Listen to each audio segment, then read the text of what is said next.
சம்பந்தப்பட்டவர்கள் எல்லாம் கைது செய்ய போறோம்னு அறிவிக்கிறாங்க. ஆனா பெருசா இது வரைக்கும் கைது இல்லை. எந்த அளவுக்குன்னா கிட்னி திருட்டையே கிட்னி முறைகேடுன்னு சொல்லணும் அப்படின்னு ஒரு மருத்துவராக அல்லாதவரை மருத்துவத்துறைக்கு போட்டா என்ன லட்சணம் என்பதை மா சுப்பிரமணியம் அவர்கள் காட்டுகிறார். எத்தனை பேர் டயாலிசிஸ்ல இருக்காங்க, எவ்வளவு இறப்புகள் நடக்குது, இதை மாற்றுவதற்கு கிட்னி தானம் செய்வதற்கு நம்ம என்னவெல்லாம் செய்யணும், சக மனிதர்களுக்கு அதுல எத்தனை பொறுப்புகள் இருக்கு என்பதையெல்லாம் நான் போலீஸ்காரங்கள்ட்ட கேட்டு தெரிஞ்சுக்க முடியாது. ஏன் விட மாட்டீங்க, அது எங்களுக்கும் தெரியாது அப்படின்றாங்க. இது மாதிரி ஒரு காவல்துறைக்கு ஒரு அவல நிலை வருவதற்கு காரணம் ஐயா ஸ்டாலின் தமிழக காவல்துறையின் அமைச்சரா இருக்கிற ஒரு மோசமான முன்னுதாரணம், வேற எந்த காரணமும் கிடையாது. திமுக ஆட்சியில் தான் சமூக நீதி சமத்துவம் பேசுறதெல்லாம் சமூக நீதிக்கும் சமத்துவத்திற்கும் நியாயத்திற்கும் தர்மத்திற்கும் சாவுமணி அடிக்கக்கூடிய ஆட்சியை ஸ்டாலின் நடத்துகிறார் என்பது. அப்புறம் எனக்கு யோசனை வந்துச்சு, ஒருவேளை இந்த விசிக்கு அசிங்கசியமா கேட்கறாங்க அத்தா அம்மான்னு காவல்துறையினரை பார்த்து இந்த திமுக காரங்கெல்லாம் எதிர்கட்சியா இருக்கும்போது அசிங்கசியமா கேட்டாங்கல்ல, ஐயா கலைஞர் கூட காவல்துறையுடைய நுரையீரல் அழுகி போச்சுரா அப்படின்னு சொன்னாங்கல்ல, இது எல்லாம் கூட காவல்துறையிற்கு நல்ல வார்த்தை போல இருக்கு, அதெல்லாம் பாராட்டுதலுக்குரிய வார்த்தை. உங்களை நாங்கள் கைது செய்கிறோம், இப்போ எதுக்குங்க கைது பண்ணுறீங்க அப்படின்னா 5 மாதத்துக்கு முன்னால் காவல்துறையினரை நீங்கள் சேலை கொட்டி கொள்ளுங்கள் மஞ்சள் பூசிக்கொள்ளுங்கள் நீங்கள் பேசினதாக எஃப்ஐஆர் இருக்குது, உங்களை நாங்கள் கைது செய்கிறோம். நான் முதல் கேள்வி கேட்டேன், 5 மாதமாக ஒரு எஃப்ஐஆர் இருக்குன்னா நான் பதுங்கிக்கிட்டா இருக்கேன், நான் மக்களோட மக்களாக இருக்கிறேன், ஒரு Y+ பாதுகாப்பில் இருக்கிற ஒரு சாதாரண மனிதர் மாதிரி இல்லை, என் கூட போலீஸ் 24 மணி நேரமாக இருக்குது, இன்னமும் நம்ம பதுங்கி இருக்கிற மாதிரி திடீர்னு கண்டுபிடிச்சி சிறைச்சாலையில் மாட்டிக்கொண்டார் நீங்கள் வரீங்கன்னா ஏங்க இது காவல்துறைக்கு அசிங்கமா இல்லையா? உங்க நோக்கம் அப்ப என்ன? காவல்துறையினர் குரலாக வேலூர் இப்ராஹிம் ஒழித்துக் கொண்டிருக்கும் பொழுது நான் எப்படிங்க காவல்துறையினர் சேலை கட்டிக்கிட்டோம் மஞ்சள் பூசட்டும்னு சொல்லுவேன்? அப்படி சொன்னேன்னு சொல்லி நீங்க எஃப்ஐஆர் போறீங்களே, காவல்துறையினருக்கும் அப்ப மனசு இல்லையா? அல்லது ஆட்சியாளர்கள் என்ன சொன்னாலும் காவல்துறை ஏவல் துறையாக செயல்படும் என்றால் RSS எங்களை பயிற்றுவித்திருக்கிறது, எளிமையை தந்திருக்கிறது, எந்த சூழலையும் தாங்கக்கூடிய மனோதிடத்தை கொடுத்திருக்கிறது. ஆனால் ஐயா ஸ்டாலின் அவர்கள் சிறைச்சாலையை வைத்து எங்களை பூச்சாண்டி காட்டுவதால் ஒரு சுயம் சேவகன் தன் கொள்கையிலிருந்து தன் சித்தாந்தத்திலிருந்து பின்வாங்க மாட்டான் என்பதற்கு முன்னுதாரணமாக வேலூர் இப்ராஹிம் போன்ற எண்ணிலடங்காத தேசபக்தர்கள் இருப்பார்கள் என்பதை மீண்டும் மீண்டும் நாங்கள் நிரூபிப்போம்.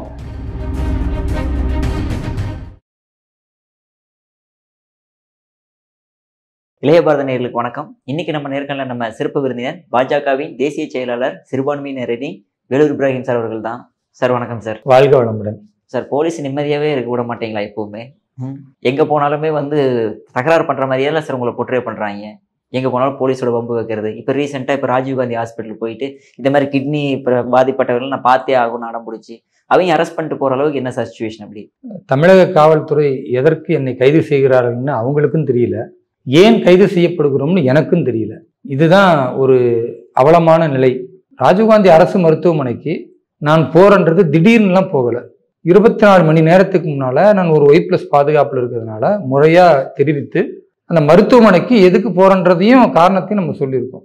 பொதுவாக கிட்னி திருட்டு என்பது திமுக ஆட்சியில் நிறைய நடக்குது. அதை திமுக காரர்களே திராவிடமணி உள்ளிட்ட பல பேர் பண்றாங்க. திமுகவுடைய சட்டமன்ற உறுப்பினர்களுடைய மருத்துவமனையில் தான் அந்த கிட்னி திருட்டு நடக்குதுன்றது ஊடகங்கள் மூலமாக பார்க்குறோம். அது மட்டும் இல்லாமல் அந்த மருத்துவமனைகள் எல்லாம் தமிழக அரசு தான் சீல் வைத்திருக்கிறது, நடவடிக்கை எடுக்கிறாங்க, சம்பந்தப்பட்டவர்கள் எல்லாம் கைது செய்ய போறோம்னு அறிவிக்கிறாங்க. ஆனால் பெருசாக இது வரைக்கும் கைது இல்லை. எந்த அளவுக்குன்னா கிட்னி திருட்டையே கிட்னி முறைகேடுன்னு சொல்லணும் அப்படின்னு ஒரு மருத்துவராக அல்லாதவரை மருத்துவத்துறைக்கு போட்டா என்ன லட்சணம் என்பதை மா சுப்பிரமணியம் அவர்கள் காட்டுகிறார். இப்படிப்பட்ட ஒரு மோசமான சூழல் இருக்கும் பொழுது நாம் இந்த சமூகத்தில் வாழ்கிறோம். இந்த சமூகத்தில் பாதிப்புகள் இருந்தால் அதை நீக்க வேண்டியது ஒவ்வொரு மக்களுடைய கடமை, என்னுடைய கடமை. கடந்த 2-3 நாட்களுக்கு முன்னால் என் அண்டை வீட்டில் இருக்கக்கூடிய 2 பேர் இறந்து போயிட்டாங்க. அவங்களுக்கும் கிட்னி செயலிழந்து போய்விட்டது. கிட்னி மாற்று தேவை என்பதற்கு அவங்க பதிவு செஞ்சிருக்கிறாங்க, கிடைக்கவே இல்லை. ஏன்னா அதுக்கு நிறைய பேர் காத்திருக்கிறார்கள், நிறைய பேர் டயாலிசிஸ் மூலமாக கூட உயிர் பிழைக்க முடியாமல் இறந்து கொண்டே போகிறார்கள். இப்போ இது போன்ற ஒரு பெரிய ஆபத்து இருக்கிறது. மனித குலத்திற்கு மட்டுமல்ல ஆபத்து, இதை வைத்து மனித உறுப்புகளை விற்கிற பாதகர்கள் திமுக ஆட்சியில் அங்கங்கு அப்படியே முளைச்சிக்கிட்டே இருக்கிறாங்க. அந்த பணம் என்பது சம்பந்தப்பட்ட ஏழைபாளை மக்களுக்கும் போகாம பெயருக்கு 3 லட்சம் 5 லட்சம் சொல்லிட்டு அவருடைய கிட்னி திருடுவதன் மூலமாக ஒரு பக்கம் கிட்னி இழந்த ஏழைபாளைகள் சாதாரண நெசவு தொழிலாளர்கள், கூலி தொழிலாளர்கள் இறந்து கொண்டிருக்கிறார்கள். கிட்னி கிடைக்காம நிறைய பேர் இறந்து கொண்டிருக்கிறார்கள். பணக்காரர்கள் மட்டுமே பவுசாக வாழுவதற்கு இந்த கிட்னி அவங்களுக்கு மட்டும் கிடைக்குது. இதை மாற்றுவதற்கு நம்ம என்ன செய்யணும்? நமக்கும் ஒரு பொறுப்பு இருக்கு. நாமும் மனித நேயத்தை, மத நல்லிணக்கத்தை, மக்களுக்கு மத்தியில் இருக்கக்கூடிய ஒற்றுமையை வளர்க்கணும் என்பதற்காக பாஜகவில் ஒரு தலைவராக இன்றைக்கு மக்கள் மத்தியில, குறிப்பா சிறுபான்மை சமூகத்தின் மத்தியில நிறைய விஷயங்களை கொண்டு போகும் பொழுது இது நல்ல விஷயம் அப்படின்னு மருத்துவரை, அதே போன்று அரசு மருத்துவமனையுடைய டீனை எல்லாம் பார்த்து எவ்வளவு கிட்னி தேவைப்படுது, எவ்வளவு பேர் காத்து இருக்கிறார்கள், எத்தனை பேர் டயாலிசிஸ்ல இருக்காங்க, எவ்வளவு இறப்புகள் நடக்குது, இதை மாற்றுவதற்கு, கிட்னி தானம் செய்வதற்கு நம்ம என்னவெல்லாம் செய்யணும், சக மனிதர்களுக்கு அதில் எத்தனை பொறுப்புகள் இருக்கு என்பதையெல்லாம் நான் போலீஸ்காரங்கள்ட்ட கேட்டு தெரிஞ்சுக்க முடியாது. மருத்துவர்கிட்ட தான் கேட்கணும். அதனால மருத்துவர் பார்க்கணும் அப்படின்னு உள்ள நுழையிறேன். ஆனால் பெரிய ஆச்சரியம் பார்த்தீங்கன்னா 100 காவல்துறையில் உள்ளவர்கள் நிற்கிறாங்க. நான் போய் நின்றுட்டு கேட்குறேன், ஏதாவது ஆர்ப்பாட்டம் நடக்குதா? இல்லை, உங்களை தடுக்கிறதுக்கு நாங்கள் 100 பேர் நிற்கிறோம். என்ன தடுக்கிறது எதுக்குங்க 100 பேர் நிற்கிறீங்க? நான் ஆஸ்பத்திரியில் மருத்துவரை பார்க்க தானே வந்தேன். கிடையாது, நீங்கள் இன்ஸ்பெக்ஷனுக்கு வந்திருக்கிறீங்க, எங்களுக்கு தகவல் கிடைத்திருக்கிறது அப்படின்னாங்க. இன்ஸ்பெக்ஷனுக்கு அரசு அதிகாரிகள் வருவாங்கங்க, அது ஏன் வேலை கிடையாது. நான் மருத்துவ சம்பந்தமாக சில கேள்விகள் இருக்கு, அதை கேட்பதற்கு வந்திருக்கேன். இல்லை, நீங்கள் ஆய்வு செய்ய வந்திருக்கீங்க, நாங்கள் உங்களை விட மாட்டோம். எனக்கு டவுட் வந்துருச்சு. அப்போ உள்ள கிட்னி திருப்தி ஏதாவது நடக்குதா? பாதிக்கப்பட்ட மக்களை ஏதாவது நீங்கள் சால்வ் பண்ணுறதுக்கான பேரம் நடந்துக்கிட்டு இருக்கா? அல்லது வேற ஏதாவது அங்குள்ள மக்களுக்கு பாதிப்பு நேர்ந்து நான் உள்ள போனால் அதை கண்டுபிடிச்சிருவேன், அது செய்தி ஆயிரும் என்பதற்கு பயப்படுறீங்களா அப்படின்னா அதெல்லாம் சொல்ல மாட்டோம். ஆனால் உங்களை விட மாட்டோம். நான் சொன்னேன், ஏங்க இது கேலி கூத்தா இருக்குங்க. மக்கள் பார்த்தா என்ன நினைப்பாங்க? ஒரு மருத்துவரை போய் பார்த்து ஒரு நல்ல விஷயம் கிட்னி தானம் செய்வது எப்படி, அதே மாதிரி கிட்னியால் பாதிக்கப்பட்ட மக்கள் இருக்கிறாங்க, அவங்கள மறுவாழ்க்கை கொடுப்பது அல்லது ஒரு உதவி செய்வதற்கு என்ன செய்யணும், நான் என்ன செய்ய முடியும், இந்த சமூகத்திற்கு நான் என்ன விழிப்புணர்வு கொடுக்க முடியும், நான் பேசுகிறேன், ஒரு 10 லட்சம் பேருக்கு மேலே மக்கள் பார்க்குறாங்க, அந்த 10 லட்சம் பேரில் ஒரு 10 பேர் முன் ஏதாவது ஒரு உதவி செய்யலாமே, ஒரு நல்ல விஷயத்துக்கு வந்திருக்கேன்னா இல்லை நாங்கள் விட மாட்டோம். ஏன் விட மாட்டீங்க? அது எங்களுக்கும் தெரியாது அப்படின்றாங்க. இது மாதிரி ஒரு காவல்துறைக்கு ஒரு அவல நிலை வருவதற்கு காரணம் ஐயா ஸ்டாலின் தமிழக காவல்துறையின் அமைச்சராக இருக்கிற ஒரு மோசமான முன்னுதாரணம். வேற எந்த காரணமும் கிடையாது.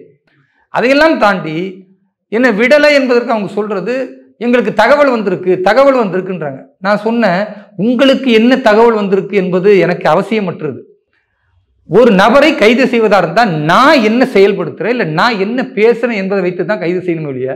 போலீஸுக்கு ஒரு தகவல் வந்திருக்கு, அதனால் உங்களை கைது செய்யணும்னு சொல்றதா இருந்தா இந்த கூமுட்டத்தனத்தை ஐயா ஸ்டாலின் போன்ற அறிவு படைத்த முதல்வர்கள் செய்கிறார்களே நினைக்கும் போது எனக்கு ரொம்ப கவலையா இருக்கு.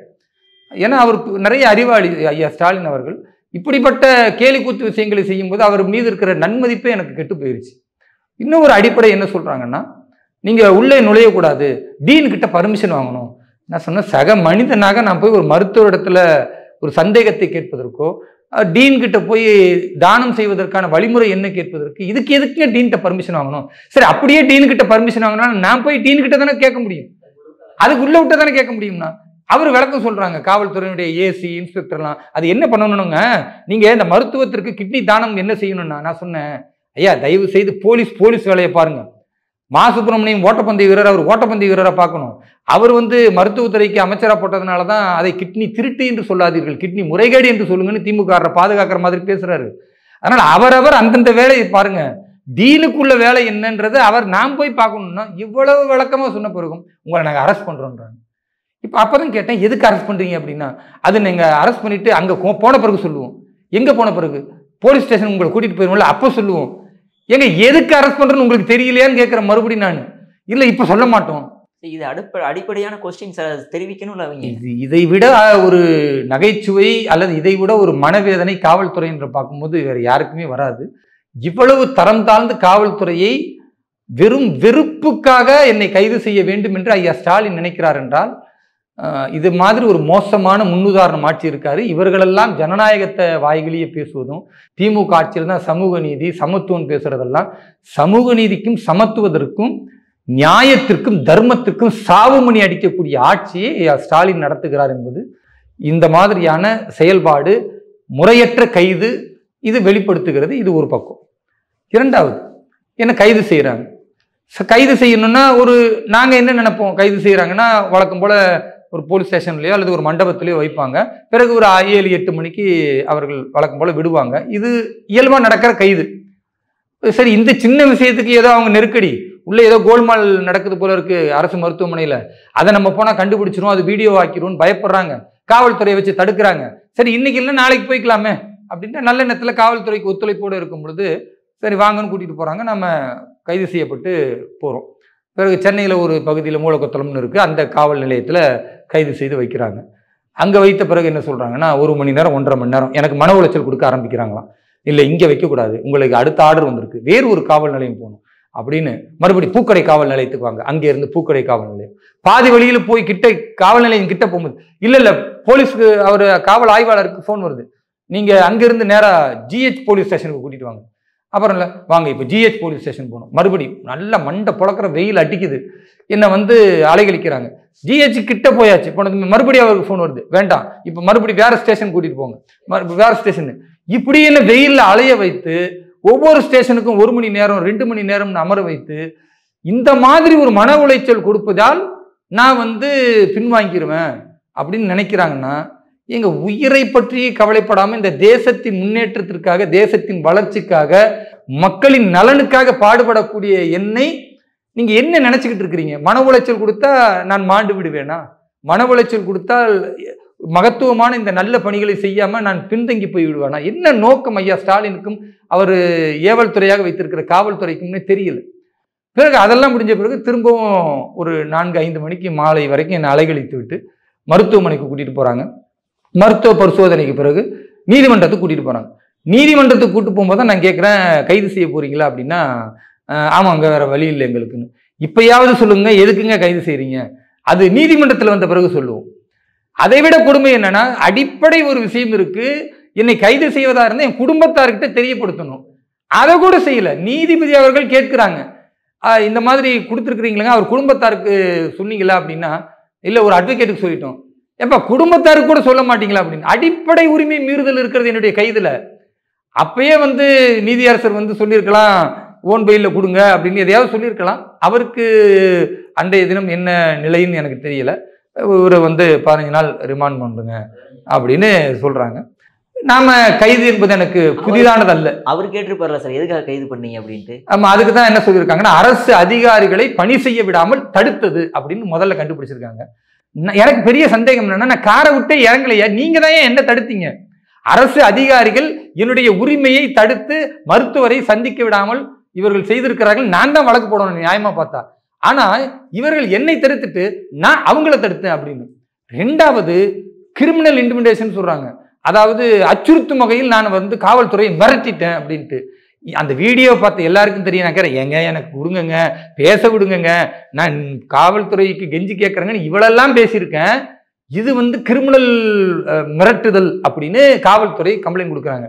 அப்புறம் எனக்கு யோசனை வந்துச்சு, ஒருவேளை இந்த விசிக்கு அசிங்கசியமா கேட்கறாங்களா ஆத்தா அம்மான்னு காவல்துறையினரை பார்த்து. இந்த திமுக காரங்கள்லாம் எதிர்கட்சியா இருக்கும்போது அசிங்கசியமா கேட்டாங்கல்ல, ஐயா கலைஞர் கூட காவல்துறையுடைய நுரையீரல் அழுகி போயிடுச்சுடா அப்படின்னு சொன்னாங்கல்ல. ஓ, இது எல்லாம் கூட காவல்துறையிற்கு நல்ல வார்த்தை போல இருக்கு, அதெல்லாம் பாராட்டுதலுக்குரிய வார்த்தை. நம்மள மாதிரி காவல்துறையினரை கண்ணியமா, ஐயா நான் சொல்றது உங்களுக்கு தெரியுதா, காவல்துறையை நான் மதிக்கிறேன், தயவு செய்து என்னுடைய உரிமையை கொடுங்க இப்படி கேட்கிறோம்ல, இதுதான் மிரட்டுதல் போல இருக்கு. அப்புறம் பணி செய்ய விடாமல் தடுத்ததுன்னா, நான் ஏன் பணியை செய்ய விடாமல் இவங்க தடுத்துட்டு அதுக்கு ஒரு வழக்கு. அதை தாண்டி மருத்துவர்களை வந்து உள்ள போய் மிரட்டுறதுக்கு திட்டமிட்டேன். ஏன் உள்ளேயே போகலையா, என்ன ஆதாரத்தில் கைது செய்வீங்க? முழுக்க முழுக்க இவர்கள் என்னை கைது செய்ததற்கு காரணம், பாரதிய ஜனதா கட்சியில ஒரு இஸ்லாமிய தலைவராக மிகப்பெரிய அளவிற்கு மக்கள் செல்வாக்கு வளர்ந்து கொண்டிருக்கிறார். இவருடைய பேச்சு பட்டி தொட்டி எல்லாம் சென்று கொண்டிருக்கிறது. இந்துக்கள் நேசிக்கிற ஒரு இஸ்லாமிய தலைவராக இன்றைக்கு வேலூர் இப்ராஹிம் இருக்கிறார். இவரை முடக்கணும், இவரை கைது செய்யணும். இவருடைய செய்திகள், இவருடைய பேச்சுக்கள் மக்கள்கிட்ட போக முடியாது. ஏன்னா லட்சக்கணக்கான மக்கள் இவருடைய பேச்சை பார்க்கும் பொழுது ஈர்க்கப்படுகிறார்கள். ஆட்சி மாற்றத்திற்கு வேலூர் இப்ராஹிம் ஒரு பெரிய காரணமாக இருப்பார்னு ஐயா ஸ்டாலின் பயப்படுவதன் மூலமாகத்தான் என்னுடைய இந்த மாதிரியான மன உளைச்சல் கொடுத்து கைது செய்யணும்னு அவர் முனைகிறார். இப்போ நீங்க கேட்கலாம், இது ஒரு கற்பனையா இருக்க அப்படின்னு கூட கேட்கலாம். ஆனா இது உண்மை என்பதற்கு நிரூபணம் சொல்றேன். என்னை கைது செய்து விட்டு பிறகு இங்க இருக்கக்கூடிய புழல் சிறைச்சாலைக்கு கொண்டு போறாங்க. மாலை 6-6:30க்கெல்லாம் நான் புழல் சிறைச்சாலைக்கு போயிட்டு 5 மணி நேரம் என்னை சிறைச்சாலைக்கு முன்னால் நிற்க வைக்கிறார்கள்.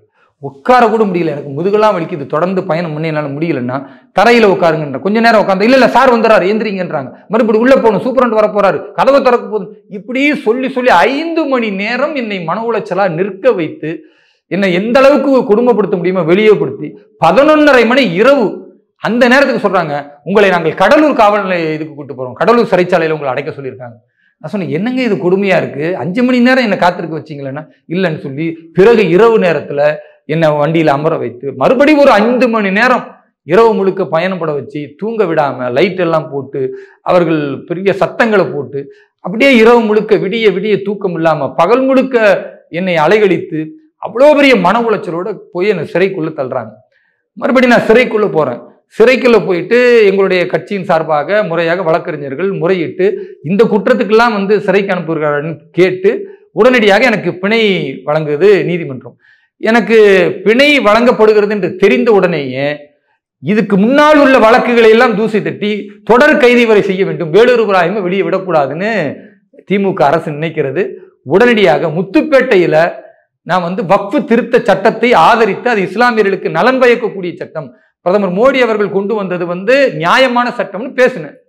அந்த பேச்சில் என்னை வந்து குற்றவாளியாக ஆக்கி அது 5 மாதத்துக்கு முன்னாடி கூட்டி போட்ட எஃப்ஐஆருக்கு திடீர்னு காவல்துறை கண் விழித்து என்னை வந்து சிறைச்சாலைக்கு உள்ளே இருக்கும்போது மறுபடியும் ஒரு ஃபார்மல் அரெஸ்ட், உங்களை நாங்கள் வந்து கைது செய்கிறோம், இப்போ எதுக்குங்க கைது பண்ணுறீங்க அப்படின்னா 5 மாதத்துக்கு முன்னால காவல்துறையினரை நீங்கள் சேலை குட்டி கொள்ளுங்கள், மஞ்சள் பூசி கொள்ளுங்கள் நீங்கள் பேசினதாக எஃப்ஐஆர் இருக்கு, உங்களை நாங்கள் கைது செய்கிறோம். நான் முதல் கேள்வி கேட்டேன், 5 மாசமா ஒரு எஃப்ஐஆர் இருக்குன்னா நான் பதுங்கிக்கிட்டா இருக்கேன், நான் மக்களோட மக்களாக இருக்கிறேன், ஒரு Y+ பாதுகாப்புல இருக்கிற ஒரு சாதாரண மனிதர் மாதிரி இல்லை, என் கூட போலீஸ் 24 மணி நேரமா இருக்கு, என்னமோ நம்ம பதுங்கி இருக்கிற மாதிரி திடீர்னு கண்டுபிடிச்சு சிறைச்சாலையில் மாட்டிக்கொண்டார் நீங்க வரீங்கன்னா ஏங்க இது காவல்துறைக்கு அசிங்கமா இல்லையா? உங்க நோக்கம் வந்து அப்ப என்ன? என்னை பழிவாங்க வேண்டும் என்பதுதானே தவிர சட்டத்தின் அடிப்படையில் நீங்கள் வந்து ஆட்சி செய்ய வேண்டும், காவல்துறை நடவடிக்கை எடுக்க வேண்டும் என்பது இல்லையே. இருந்துதான் எனக்கு முன்கூட்டியே வாரண்ட் கொடுத்திருப்பீங்க. அப்போ உங்களுடைய நோக்கம் என்னை உள்ளாரையே வந்து வைத்து கொடுமைப்படுத்த வேண்டும், என்னுடைய குரல் வழியை நெரிக்க வேண்டும் என்று காவல்துறையை கையில் வைத்திருக்கிற ஐயா ஸ்டாலின் விரும்புகிறார். நம்பர் 1. 2வது கேள்வி என்ன கேட்டேன்னா, அதுல A1 யாரு? திருவாரூர் மாவட்ட பிஜேபி தலைவர். A2 யாரு? பாஜகவுடைய மாநில பொதுச் செயலாளர் ஐயா திரு கருப்பு முருகானந்தம் அவர்கள். A4 யாரு அப்படின்னு பார்த்தா திரு H ராஜா அவர்கள். நான் கேட்டேன், இவர்களை எல்லாம் கைது செஞ்சிட்டீங்களா அப்படின்னு கேட்டேன். இல்ல உங்களை மட்டும்தான் கைது செய்யறதுக்கு வாரண்டோட வந்திருக்கிறோம் அப்படின்னாங்க.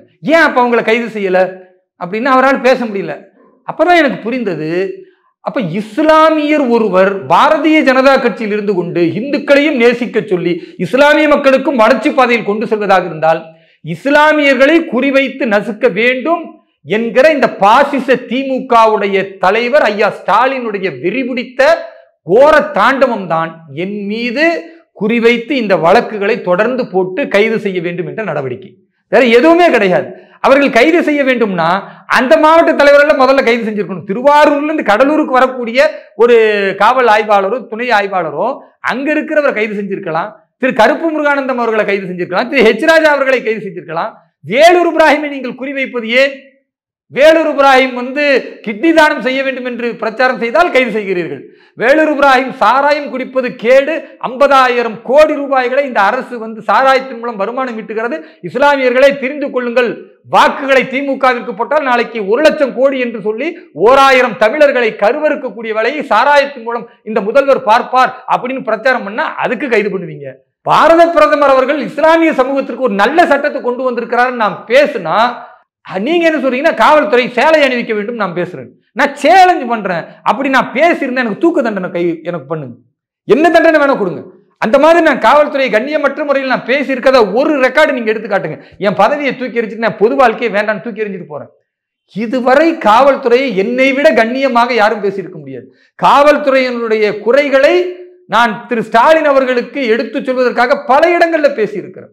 காவல்துறைகள் எத்தனை நெருக்கடியில் இருக்கிறார்கள், சம்பள உயர்வு இல்லை, அவர்களுக்கு பணியில் வந்து ஓய்வூதியம் கொடுத்த நீங்க அதை ஏமாத்தி இருக்கிறீங்க, காவல்துறையினருக்கு இருக்கக்கூடிய வீடுகள் எல்லாம் பேய் பங்களா மாதிரி இருக்குது, கஷ்டப்படுகிறார்கள், காவல்துறையினருக்கு வந்து 10 வருஷம்ன்றது 7 வருஷத்துல பதவி உயர்வு கொடுப்பீங்க, அதை கொடுக்கல, இப்படி ஏராளமாக காவல்துறையினர் குரலாக வேலூர் இப்ராஹிம் ஒழித்து கொண்டிருக்கும் பொழுது நான் எப்படிங்க காவல்துறையினர் சேலை கட்டிக்கிட்டோம் மஞ்சள் பூசட்டும் சொல்லுவேன்?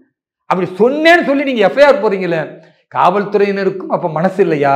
அல்லது ஆட்சியாளர்கள் என்ன சொன்னாலும் காவல்துறை ஏவல் துறையாக செயல்படும் என்றால் காவல்துறையின் மீது இருக்கிற கண்ணியம் எங்களை போன்ற கண்ணியத்தோடு பேசக்கூடியவர்களுக்கே இழந்து போய்விடுமோ என்ற அச்சம் தான் வரும்.